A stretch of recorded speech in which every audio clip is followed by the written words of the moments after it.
Hello everyone. In today's series, I am going to show you how to create an assignment in Moodle. It is very important for us to understand that all our assignments are supposed to be uploaded on Moodle.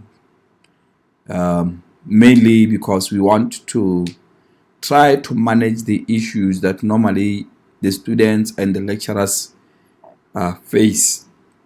It could be the issue of assignments being submitted on time, or whichever situation that can arise.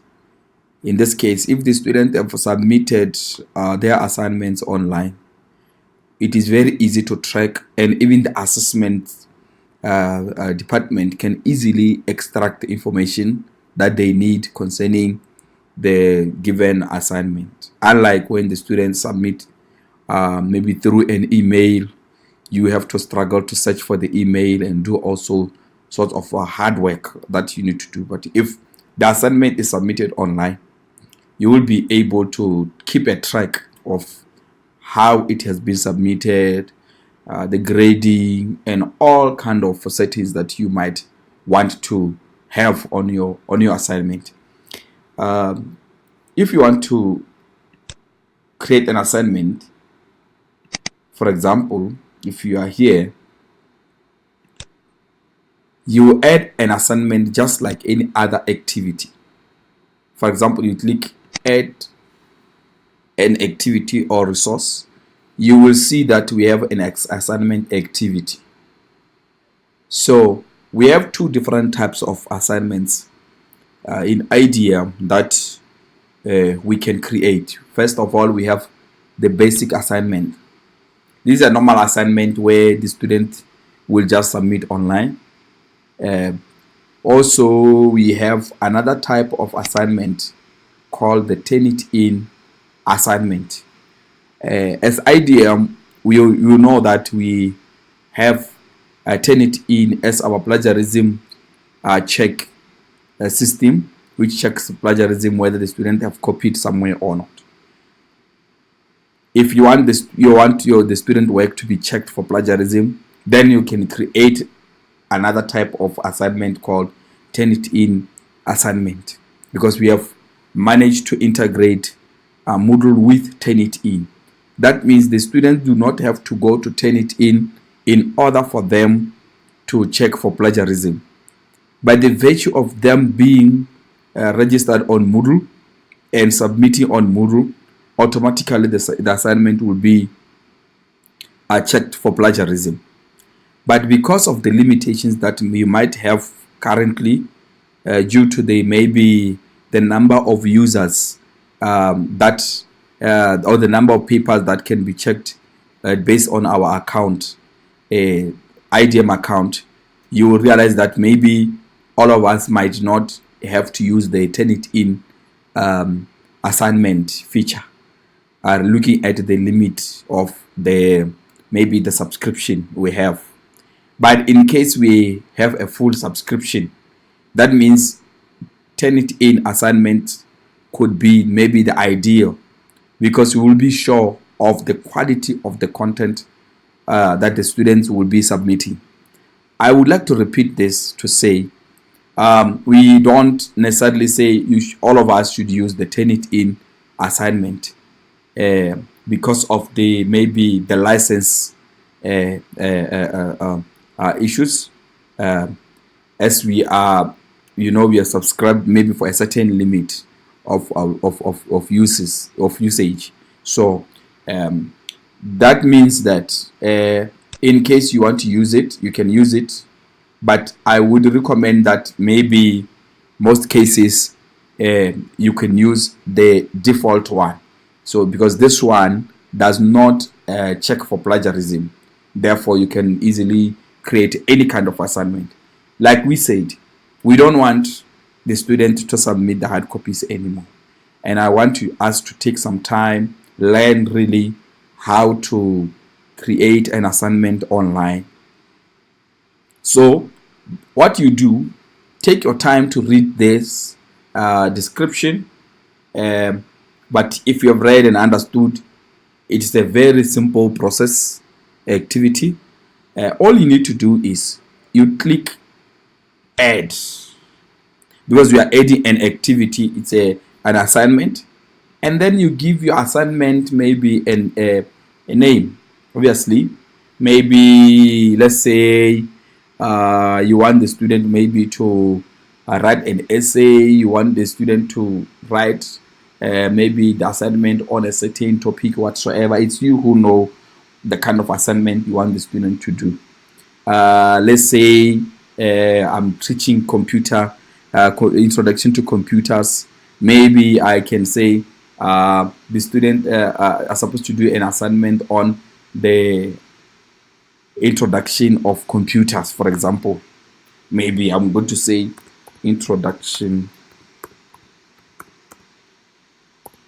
of computers, for example. And then you describe maybe to the students, maybe to discuss about the history of computers. For example, in this, let's say, in this assignment, you should discuss the advent of computers. It's up to you on how you want the description to be, and then you can decide whether you want the description to be on the course page. If it is enabled, the description above will be displayed on the course page just below the link to the activity or resource. That means once the students see the activity, below that activity, below that assignment, it will explain to them what the activity is really about. So it has to be as informative as possible.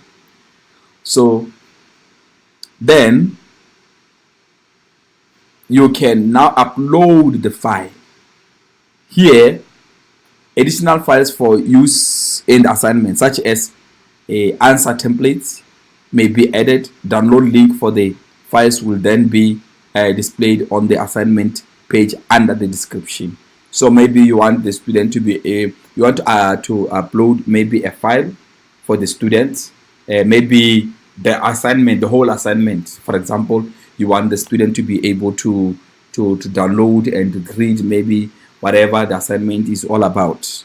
Then you can attach that particular file by just clicking here on this part here. You click and then you choose a file. Then you choose a file wherever it is. You locate a file wherever it is, for example, and then you upload it. You upload the file. This will be the file, maybe the assignment that the student will be doing. They can download it and read it. So after that, you go now on the availability. When do you want the file to the assignment to be available to the students? Should it be hidden? Should it be whatever? When you want this it to be submitted? Allow submission from, that is the date you set for the submission of the assignment. When do you want this assignment to be submitted? Always go through this question marks. It will explain a lot about this particular field here.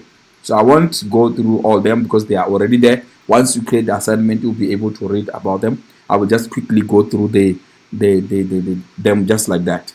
So this is a submission date, and then the due date. So the student will be able to submit. Here is where you specify when do you want the student to start submitting. For example, if enabled, student will not be able to submit before this date. If disabled, student will be able to start submitting right away. That means immediately after I create this assignment, the student, whoever have finished whichever time, they can quickly submit their assignment. maybe you want the student to really take their time and doing their assignment, you can always set a date to say, no, I want you to submit only after this, only during this particular date. And then you can have now the due date, where now you specify this is the date where now the students are supposed to submit their assignment. This is when this assignment is due. Submissions will still be allowed after this due date. But any assignment submitted after this date are marked as late. This is very, very important. This is where you will identify the student who submitted their assignment on time, and then those who submitted after the due date, so that you can keep a track of how the students have submitted their assignment. In this case, you can set the date on when you want all the assignment to be submitted. Then you have the cut-off date. The cut-off date, if set, the assignment will not accept submissions after this date without an extension. Maybe you say, okay, I've set the assignment to be submitted, the due date to be on this date, but during this cut-off date, we are not going to accept any assignments. That means the student can submit on due date or before the due date, and then you allow them to submit after the due date. That means it will be a late submission. Then we'll say, okay, after this date, you will no longer be able to submit at all. That means if you leave it open, the student will submit any time. That means even after a month or so, or even after whichever time, the student can still submit and it will still mark it as late. But here you want to make sure that, okay, if you have given an allowance, an extension, probably this will be available until this particular date. That means after this date, the student will never have an access to submit. This is very, very, very important in order for us to track the students' activities and their performance, as it will give us be able to help us to keep a track on monitoring on how the students are really performing in the class. And then after the student have submitted, then we have remind me to grade. This now part here, it will assist you as the lecturer or the lecturer to remind you to mark the assignment. Remind me to grade the assignment. The expected date that marking of the submission should be completed by. That means it helps you to know to remind you, or according to the schedule, when the markings are expected. Let's say the assessment says, no, we need the marks at this particular date. This will help you a lot to remind you when the due date for ICAs are. As you know, as a consultant, sometimes we are overwhelmed with a lot of work. Sometimes we forget when the due date is for the assignment.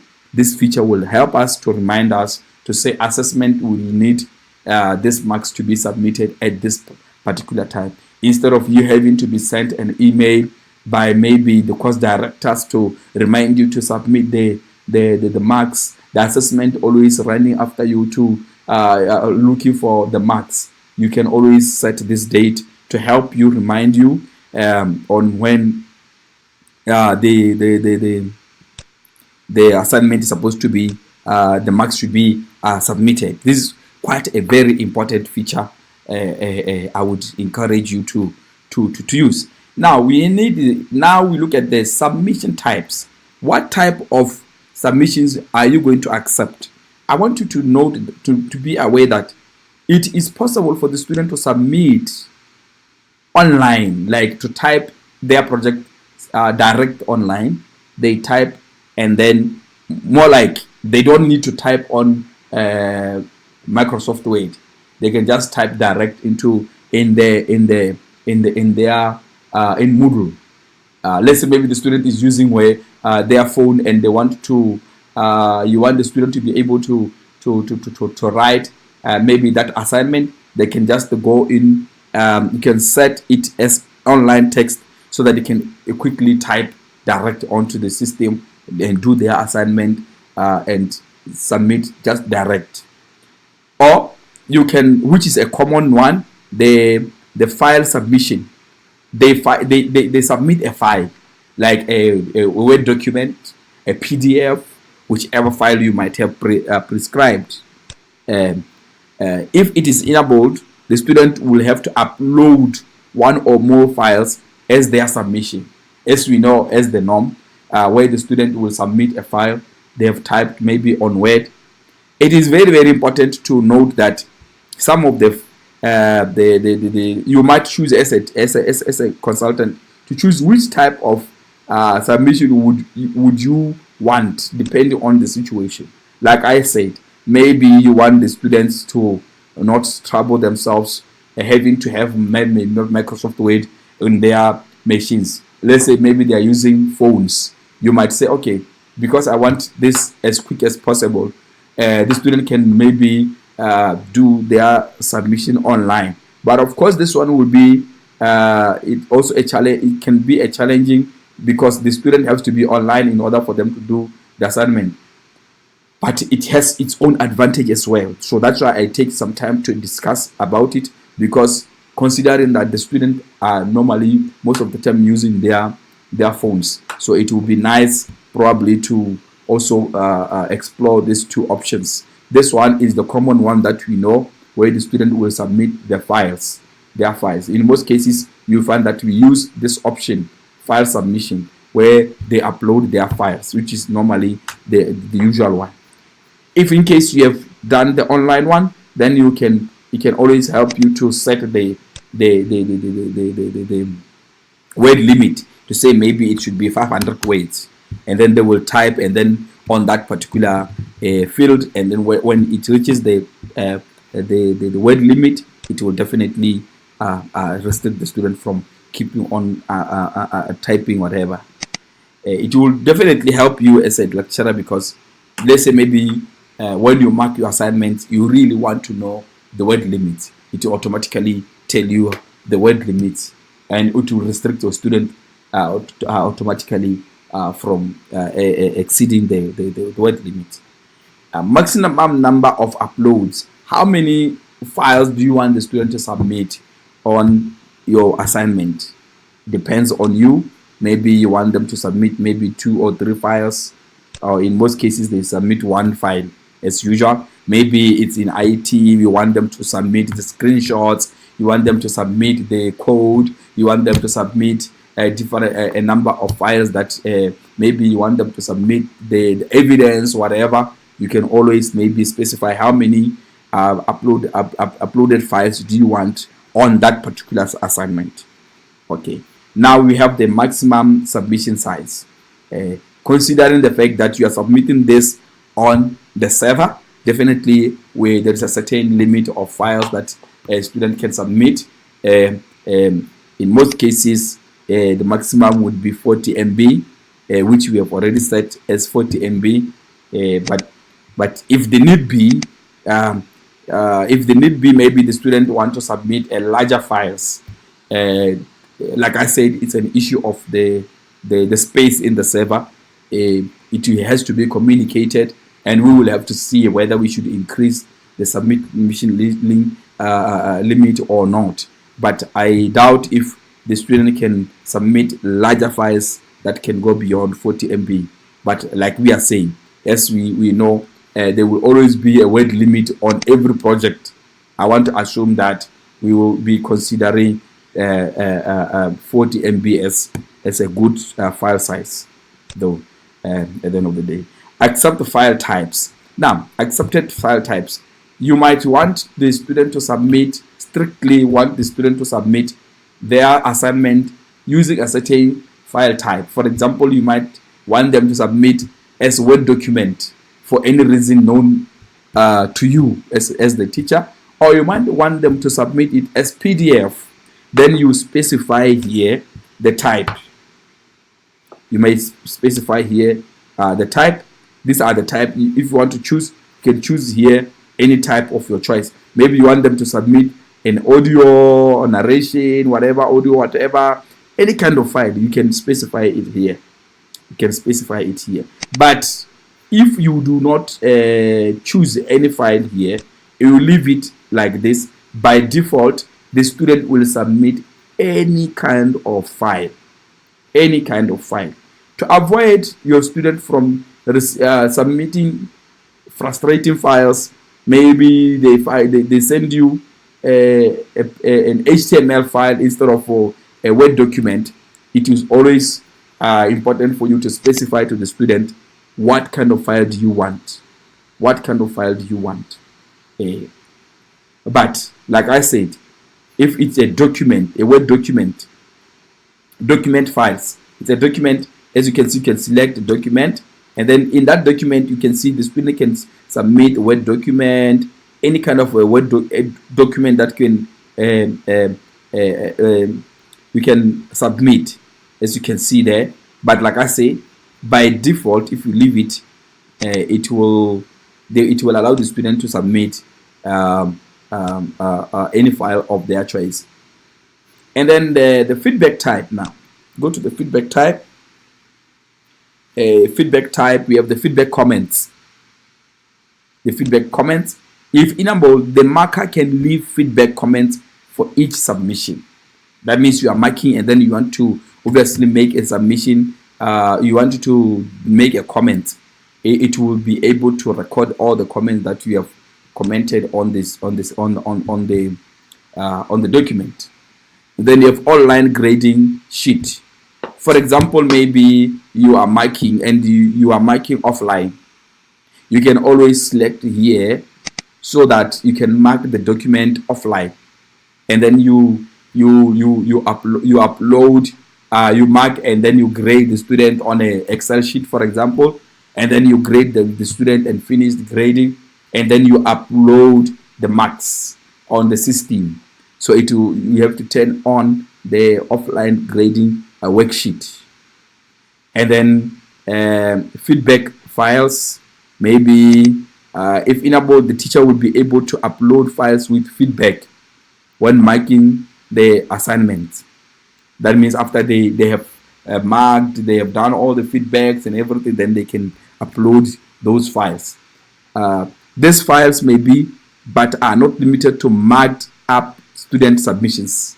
Maybe you have marked the student submission, you are marking and you are commenting, doing all those kind of marking procedures, and then you can always upload the same document. Or you want, maybe on the document you want to submit a comment. It could be a feedback, could be maybe in an audio kind of. You can record a video and audio, and then you upload that audio as a feedback. Then the student will be able to play that particular feedback and understand what is the outcome in the feedback in their assignment. And then we have on comment inline.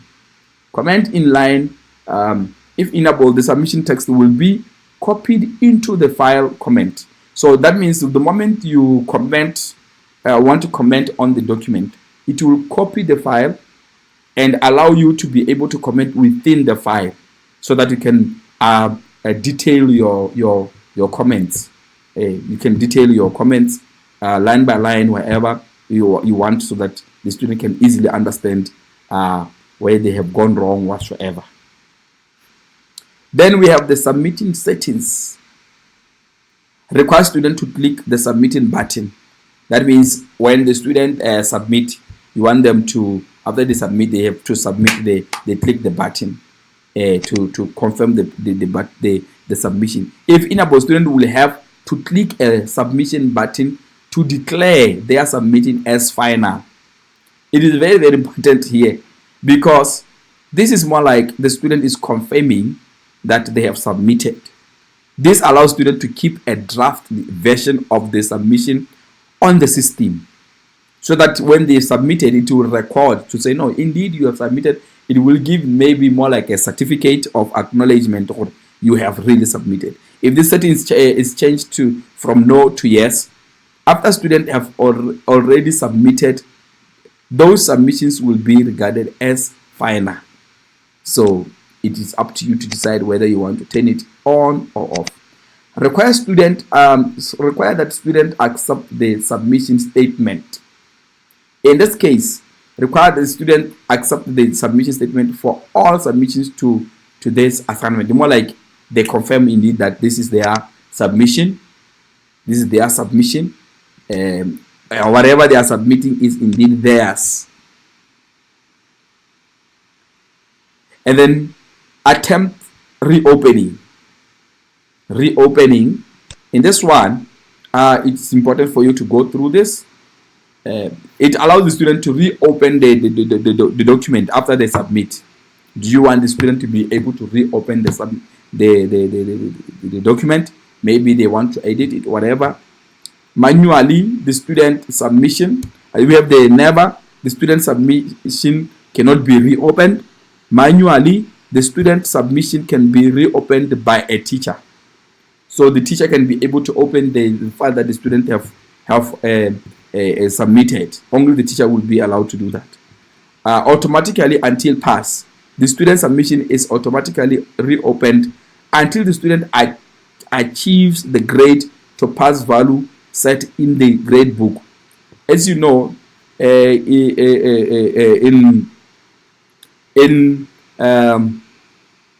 there's a situation whereby maybe the student have to revisit the assignment, correct it up until they get the pass rate mark. They will have to reopen the file until they open, they edit, they do whatsoever, you mark it, and they keep on depending on the situation until they get the grade you want. It will be set open for them to work on it and achieve. As you know, in outcome based, we are saying the student can never fail, isn't it? Therefore, you might want the student to keep on editing their file until they get it right.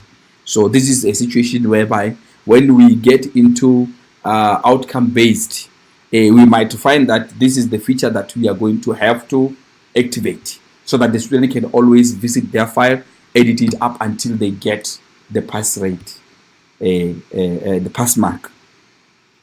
And then we have the maximum attempts. The maximum number of submission attempts that can be made by a student. After this number has been reached, the submission can no longer be reopened. So you allow the student to actually access this file, open it, as long as you have said that until they exhaust the number of times that they should reopen that particular assignment. So as you can see, if I set it to manual, it will allow the person who's supposed to open it to open it for a certain number of times. If it is automatic until pass, you also allow them to open it to a particular set of time. And then we have the group submission settings. Students submit in groups. Do you want the student to submit as a group assignment or whatever? You can set it. Notifications, notify graders about submission. Let's say you want the teacher to know the moment the student submit. You want the teacher to know that the file the student have submitted. It will send the teacher an email or a message to say so and so have submitted their assignment. I think this is also another good feature because it will notify the teacher, the students who have submitted, when they submit whatsoever. It will really help you to keep track of who have submitted, maybe to help you to mark as quick as possible, so that whoever have submitted, automatically you do what you mark, and you try to manage your work. Notify graders about the late submission. You want to know when the student, whoever is going to submit late, maybe you have set it to be to allow. Maybe you have allowed late submissions. You can notify the graders about the status of the students, whether they submitted on time or whatsoever. Okay, then we have default settings for notifying students. In this case, set the default value for the notify student checkbox on the grading form so that the student can be notified about anything that is happening on the grades, on the marking of the script whatsoever. So let me just set this one true. As you can see, if you set notify graders about submissions, notify graders about the late submission, all of them here, I think you need to have this set to help you to really keep a track of what is happening. And then we have the grade. We have the grade. So you can set the grade for every assignment, which is very, very important. If it is the maximum grade is 100, whatever, depending on our grading system, we can always set it. And then the grading method, simple direct grading. This is a simplified method where you just set the value and then you grade according to that set value. We can talk more about the methods later after we discuss or we explore how IDM does the grading. As we are going to talk about the grading book in the later time, that is when I will exhaust more settings that are supposed to be done, because ideally we want every activity to be done on Moodle, where you submit, where we can be able to populate the grade book with the marks from the feedback. I mean, with the marks from the forums, with the mark from the attendance, with the mark from the ICA, with the marks from the charts and whatever, any activity that you would have been set. But since we don't have, we have not yet exhausted what kind of activities would attract some marks, like attendance and the forums. If that is discussed and we agree that a student should be graded either on their attendance, as some of the universities do, they will grade a student, maybe like give them 5% for attendance. If they have reached a standard of a certain percentage, they get a marks. So we need to record that and then have that in the grade book, or at the end of the day. Like I say, this is something that we need to acknowledge. If all of us are going to have forums, if all of us we're going to have discussion forums, we have any kind of grading that you might be attracting, that's when now we can specify. But in this case, we leave it as simple direct grading. We will talk about it if anything changes. And then we have the grade, maximum grade obviously is 100%, and then we grade to pass. Grade to pass. Let's say it's ICDL. Let's say you say ICDL. In order for you to say you have passed ICDL, to get the ICDL certificate, maybe you must get maybe 75%. It is, as it is always the case. For you to be able to pass ICDL, to qualify to get an ICDL certificate, you must have passed 75%. So this one is up to you to decide how you're going to set it. Sometimes you might find that the grade to pass is always, maybe for ICA, maybe it's 50 or 40, however it is in IDM. You simply set it to say it here. It is very important for us to set this, because on our side we will be able to come up with custom reports that will help us to identify the student who have failed the ICA and the student who qualify to maybe be offered who are supposed to maybe offer a certain a certificate like ICDL. We need to set this so that we can be able to help us to come up with the custom reports that will later on help us in regard. And then blind marking, maybe you don't want anybody to, you don't want to know the students you are marking for. It can, so that it doesn't identify the student who have submitted. As the student, when they submit, it will tell which student have submitted this assignment. You want the blind marking. For fairness, you can always set it to yes, so that they can you can mark anonymous students. Use marking workflow. If enabled, marks will be through a series of workflow stages before being released to students.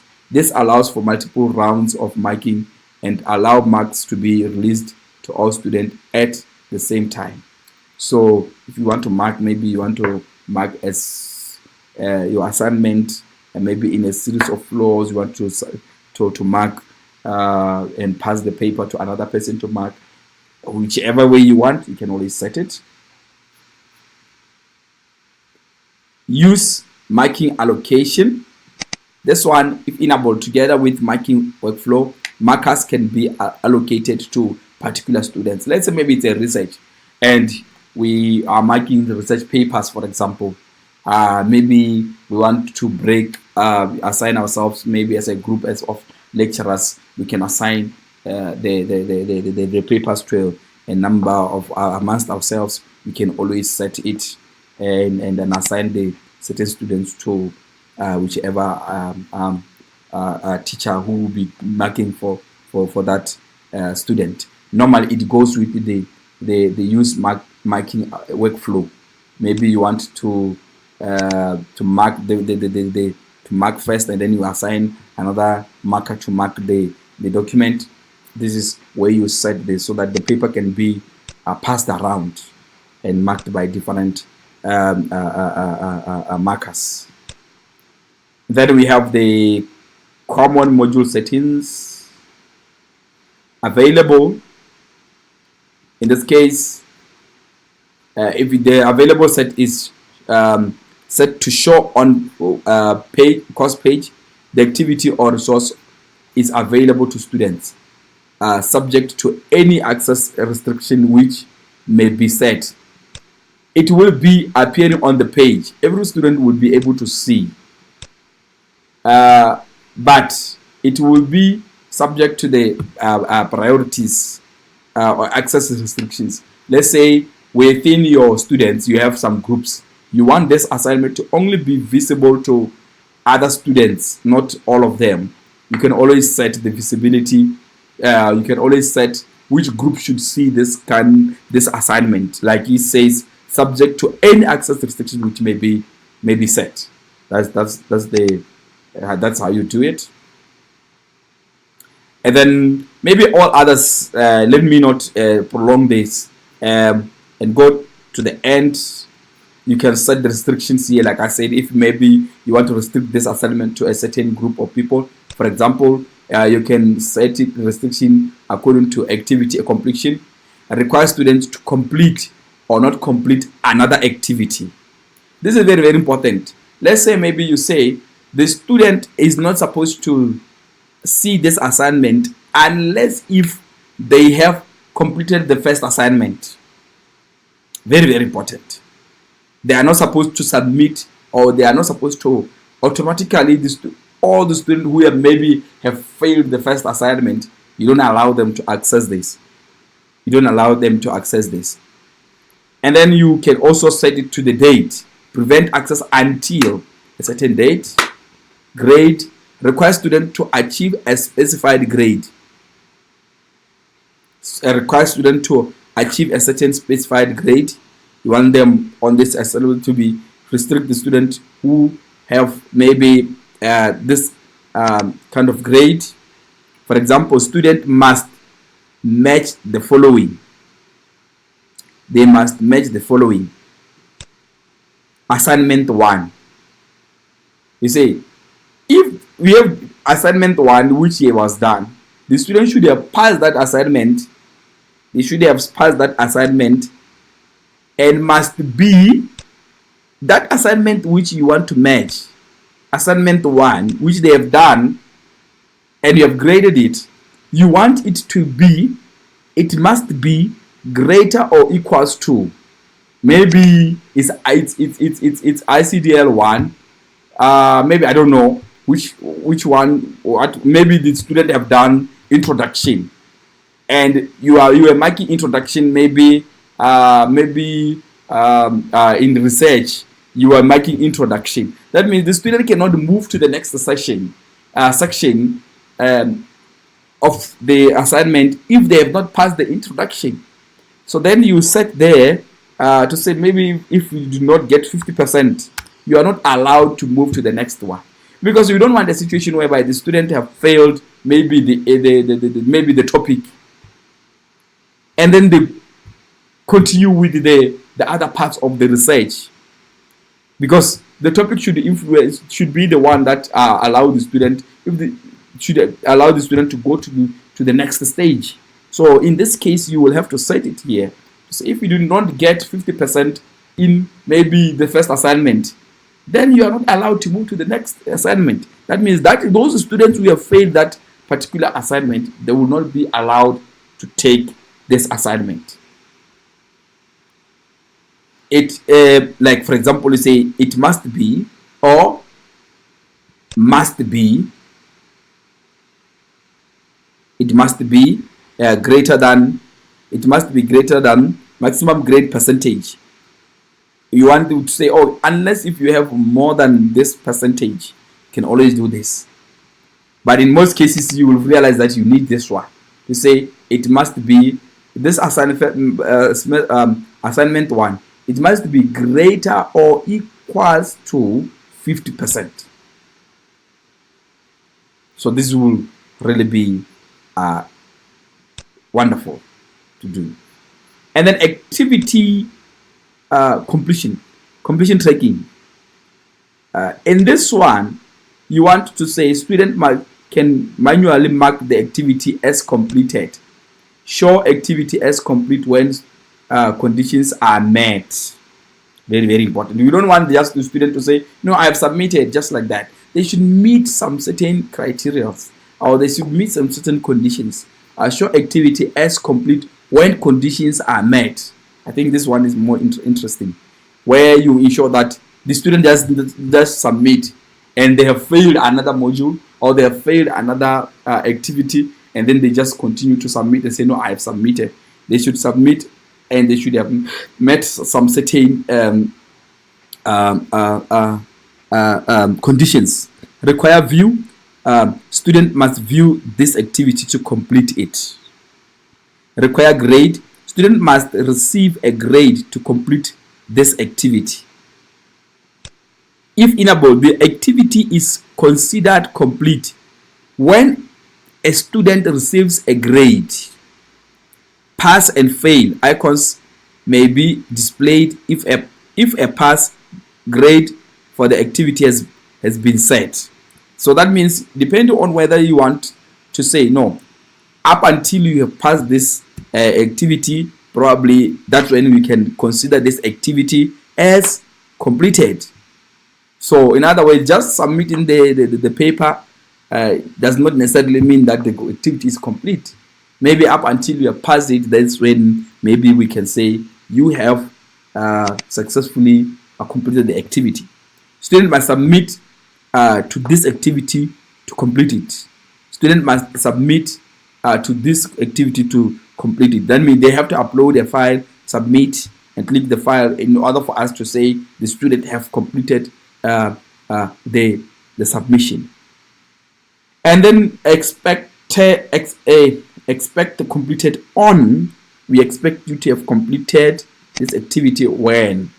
In this case, this setting specifies the date when the activity is expected to be completed.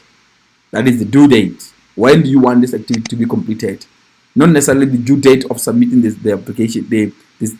You will say, okay, I expect you to have completed this activity maybe before end of this semester. Maybe you say before you write an exam. If it's an ICA, I expect you to have completed this activity, depending on the conditions you have set. Like we said, maybe you should have finished the assignment 1 before you go and write an exam. Before you do this assignment, you should have completed it before you go and write an exam. So then we set a date here to say, I expect you to have finished this activity before maybe October, because you cannot go to write an exam before you have completed this. This will force the student to ensure that by the time they finish they are ready for the exam, probably they would have finished all these activities. This will help the student a lot because it will help the student to prepare. Maybe those series of activities, they help the student to prepare for the exam. Trust me, this is very very important for you to make sure that you do the settings, because it will help you to assist the student to first of all be engaged in whatever they are doing in order for them to prepare themselves for the exam, so that we don't have some students who go to an exam without being fully prepared. This can be a tracking tool to help you assist the student in ensuring that by the time they go for exam, they are fully ready. I won't talk about the text. Is not necessary. You can talk about it later. Then we have the competencies. In this one, course competencies linked to these activities. What are the competencies that you would want the student to have? Probably maybe have. The competencies, we'll talk about them because this one I want to talk about them probably when we talk about outcome-based learning. When we are now into outcome-based, that's when maybe we can look at the competencies. Upon activity completion. After the activity has been completed, what do you want to be done after the activity has been completed? Attach evidence that it is completed. Send to review. Complete the competency. Maybe you want to say no, the person is competent or incompetent, or whatever. This one we will discuss later on whatever at the end of the day you want to be done, because obviously something has to be done when the activity is done. Maybe you want to complete the competency to say you are now competent in this kind of criterions or whatever, or whatsoever we can talk about. Maybe you want, once the student have fulfilled all the required conditions, they have passed maybe that particular, you want it to be sent to review. It now be sent to the reviewers who will review and do whatever.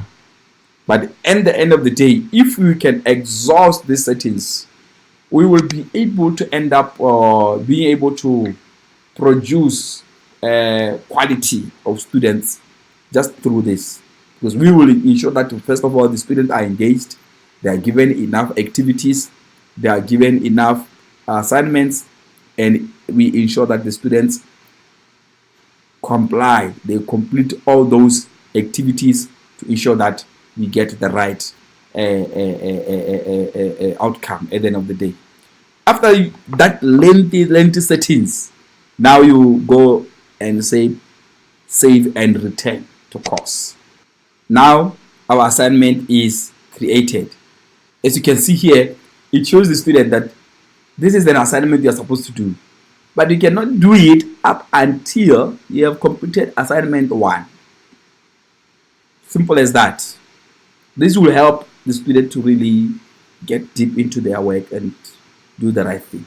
This is the end of this. If you have any questions or whatsoever, please don't hesitate to ask, and let us do it the right way. Thank you very much.